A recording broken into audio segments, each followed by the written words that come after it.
Today I'm utilizing Beyond Beef. I'm about to make some Salisbury steak, mashed potatoes, corn, buttermilk corn for dinner. And I'm gonna show you how it's done real fast. This is how you make some really delicious corn super easily. And I was doing this with real milk back in the day. Frozen corn or canned. Frozen is more nutritional, I believe, but this brand actually is good. It has no salt added to it. All you want to do is add your choice of plant-based butter and some milk. Almond is kind of on the sweeter side, so that's cool, but you want to use cashew milk, or I love the neck silk. I think I showed that on one of my videos, but if not, yeah, neck silk is it. So what I'm gonna do is just put some butter in here. I don't need that much.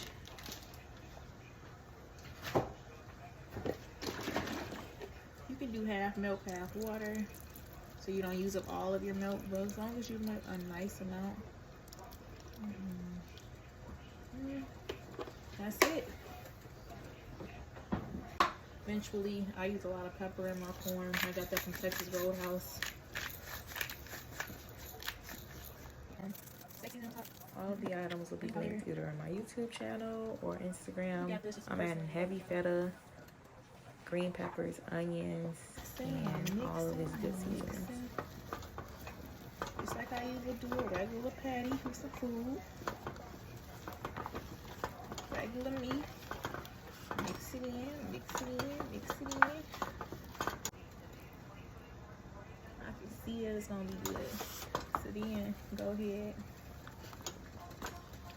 Roll it in. Turn it into like a little ball. Like that. Press it in. And then shape it up. If anything, you could use, I never used breadcrumbs when I made my regular meat one, so I don't feel the need to do it now. And I want at least 4.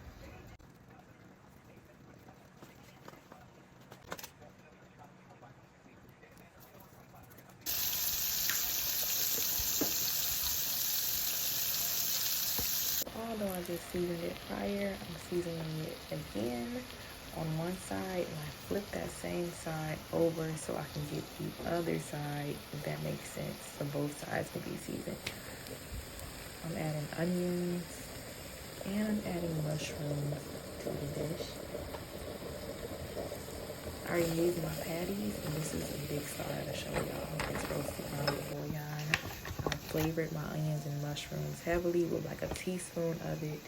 And now I'm turning this into kind of like vegetable roux per se. So I'm cooking out my flour. It should get real thick and clumpy. And I'm adding a little bit of water at a time.